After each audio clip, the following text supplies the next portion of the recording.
So I've built a business on helping regular people buy and move across the country to the state of Tennessee. I've also learned a lot along the way from both my mistakes, but also from the people I've worked with. So I want to share them with you to save you a little time and a little heartache. You don't want to make these same mistakes. So here are 5 things not to do when moving out of state, and we're going to get started.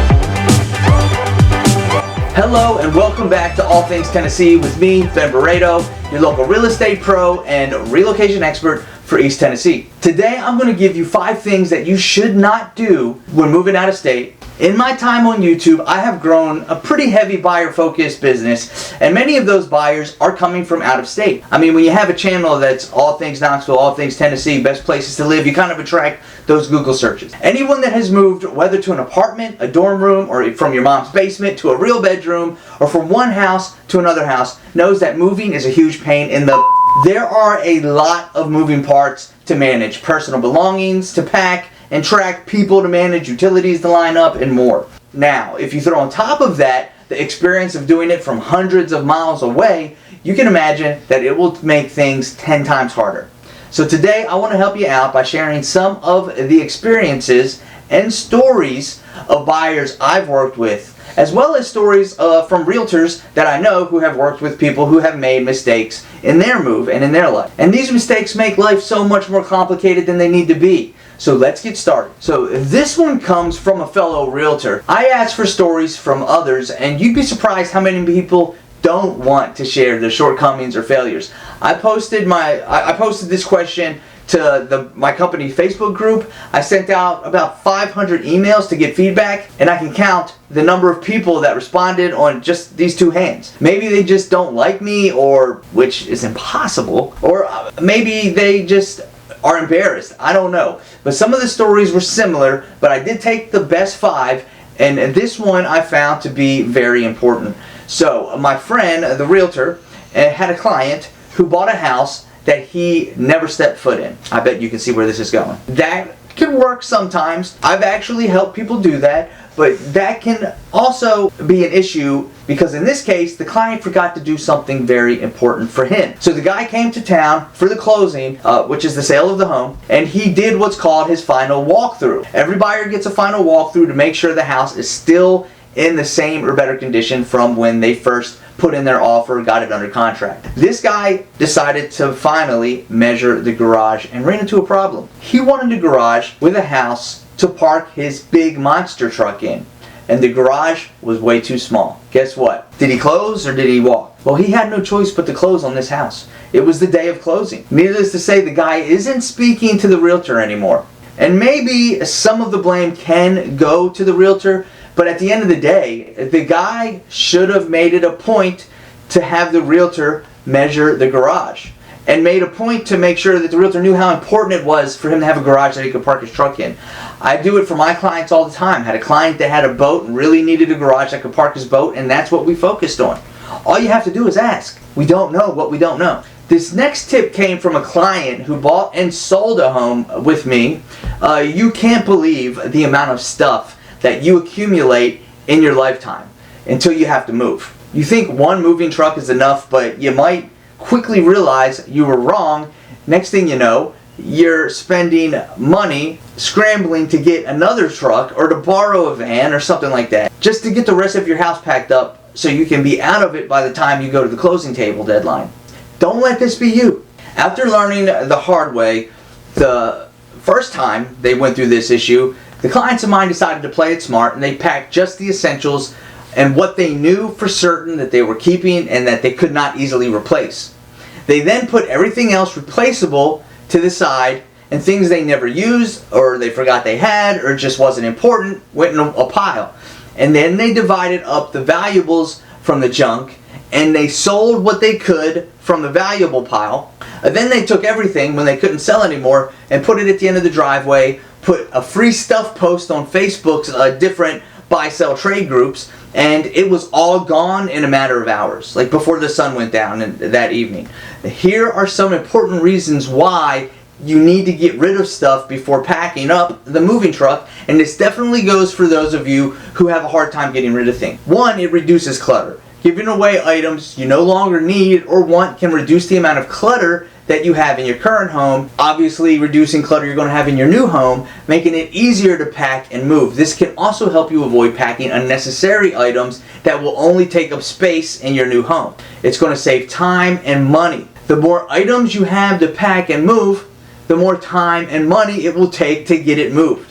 Giving away items before you move can save you both time and money, as you'll have fewer things to pack and move. It also helps create a fresh start. Moving can be a great opportunity to start fresh and declutter your life. By giving away items you no longer need, you can create a fresh start in your new home with only the items that you truly need and love. And obviously, it helps others. You can give the stuff away, and you can also donate the stuff that you no longer need, and it can benefit others who may need it. You can donate items to local charities, give them to friends, family members, or even sell them online to earn some extra cash to someone else who would cherish and enjoy whatever the thing is that you no longer cherish and enjoy. Overall, giving things away before packing for a move can make the moving process smoother and less stressful, while also helping you create a fresh start in your new home. Here is something that should be relatively common sense, but there are reasons you might not do it. Either you forget in the madness of moving, or you don't know yet who to call. Still, you have to do everything you can to schedule the utilities to be turned on in your name on the day that you take ownership. If you don't know where to go, ask whoever you know in the area. If you're using a realtor, ask them. If you know people in the area, if you got family in the area, ask them. And if all else fails, Google it. I had clients move to Tennessee one year and they didn't do this. And they were mad at me when they got into the house and realized that they had no utilities. They had been shut off. The previous owner scheduled them to be turned off from their name. The power companies turned it off. Now, this can be both easy and it can be more complicated. Some areas in Knoxville have one utility provider. Like Knoxville Utility Board pretty much covers all of the city, everything. But when you get into the county, it can get more complicated. Like my house, I have a Lenoir City Utility Board for water and sewer, Knoxville Utility Board for electricity. I have another client who bought a house that has 4 different utility providers for different services in her house. Gas, sewer, water, electricity. So sometimes turning it on is an easy thing you can do by making a call. Additionally, sometimes you may need to fill out a form online and also provide additional documentation. I usually remind my clients to start this process a week prior to closing. That's a full week to work on while you're juggling everything else. Regardless of the obstacles make it happen, you'll thank me later. Alright, this one is short, but just as important. Map out all the essential services before you make the move to the area. Make sure you know where the closest hospital is, the grocery stores, utility companies, schools, and anything else that is relevant and important to your lifestyle. Not only is it going to save you time when you need them, especially in emergency, but it might also be a factor in how much you love living in your new home and community, or not.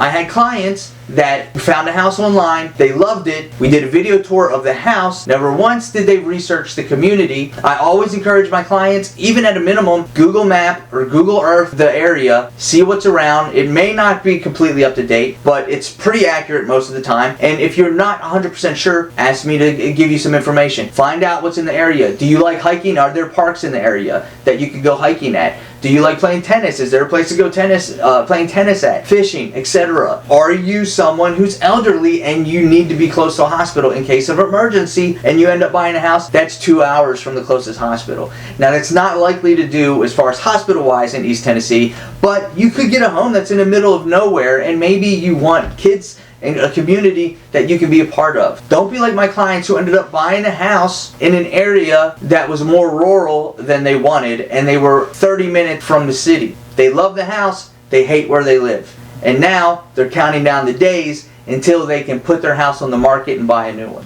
Before giving you the number 5 thing not to do, make sure to check out my moving checklist. I have pushed this before, but you can download this by going to my website by following the link in the description. I almost put it up here. The link in the description. Also check out last week's video, which you can follow by clicking right here. And that link is also in the description. And that's 5 factors that can tank a home appraisal. Very important. That might not have been last week's video, but it's one of the recent videos. And while you're here, give this video a like and a subscribe. It really helps out my channel. It really helps me reach other people. It helps my business, helps my family, and I love you for it. You'd be my best friend, besties. Alright, so here is the money story. This is a very recent story, and I got my clients' permission to share it because they don't want people to make the same mistake. Searching for a home, especially in this market, and even more so when you're searching from out of state, can be very stressful, and sometimes it feels like a lot of work with no reward. Do not let that drive you to make rash decisions that you normally wouldn't make. I recently closed on a deal that almost turned into a lawsuit, a huge multiple lawsuits. My clients wanted to relocate here to be with family. They're from up north, and they were either driving here every few weeks to look at houses, and they would just drive around and look at them, and if they liked one, they'd call me and we'd go check it out, or they were constantly online looking for new houses that hit the market. We were looking for months. I mean, I think we were looking at houses for over 6 months. They did make an offer on a house here and there, but nothing was working out. Finally, after months of looking, they found a house in the same neighborhood as their family, but not like right next to them, around the corner and stuff. And they wanted to make an offer. It just hit the market. It was coming soon. They wanted to lock it up. The offer was over asking, and also what we call no contingencies. No inspection, no appraisal, straightforward cash offer with just a final walkthrough and earnest money, and they never saw the house in person. So guess what happened? 2 days before closing, when they did come to town to do a walkthrough, they go ahead and, listen, just guess. Guess what happened? They changed their mind and they tried to walk. I was extremely upset. I didn't want to lose the sale. Bunch of hard work, and I got nothing if they walked. But what would really suck is, even more than that, is I didn't want to go to a fellow realtor and renege on a deal. It would kill our relationships. It would hurt my reputation. And I also didn't want my clients to lose the down payment they put, the earnest money they put on this house. Still, clients first, so I delivered the message, but there was a problem that I learned of. The sellers had already quit their jobs and had a new home lined up in Florida. They too were leaving one state to go to another, and we were 2 days from them making that move. The listing agent verified with the sellers, and yes, if the buyers walked, not only would they forfeit the money they put into the house, the earnest money deposit, that they made, which was thousands of dollars, they also would have filed a lawsuit for damages. Long story short, my clients were forced to buy the house. They were in tears. They were angry. They were angry at themselves. Never once were they angry at me, and the reason being is, and don't blame me, because I told them that, one, I didn't want to make the offer until someone saw the house, either me or their family that, again, were living here, or we did, at a minimum, a live video tour or video recording that I could send them. They said no, they didn't want to wait, they wanted to lock up the house. I said we should put a contingency offer so that, in the deal, so that it's contingent on you seeing the house in person. And they said no, they didn't want to do that, they wanted to lock it down. I reminded them that an offer with no contingencies is just that. They have no protection, they have no out, no way to walk. And of course, again, they said no, they wanted to lock it down. Luckily, on the day of closing, the house was empty, it was clean, and because the house was messy when we saw it, the people were moving in 2 days. And my clients, that really upset them for some reason. They couldn't get past the fact the house was messy because people were moving. They expected it to still be staged from the photos. But when we saw the house the day of closing, it was empty, it showed better, it was clean, and my buyers were happy. It was the house that they originally saw in the photos. Still, up until that moment, I was sure that what was going to happen was the buyers weren't going to show up for the closing, and everyone was going to get sued. So the moral of this story is this: never make an offer on a house that you've never seen without a contingency giving you a way to walk. You might not get the win, you may not get the house under contract, but it's better to keep looking than to be forced to buy a house you don't like, or to find yourself in a lawsuit that's going to cost you thousands, hundreds of thousands of dollars. The other half is to trust your realtor. We know what we're doing. A lot of times when the realtor is honest anyway, they are able to protect you from yourself. Now I get it, there's not a lot of honest realtors out there, but when you find one, trust them. Listen, that's it for this video. That was emotional for me. I hope you found this video helpful. Comment below with tips that you might have that you've experienced in moving across the country or just moving across town. Thanks for stopping by. Thanks for watching this video. As always, have a great week. I'll see you next time. Bye.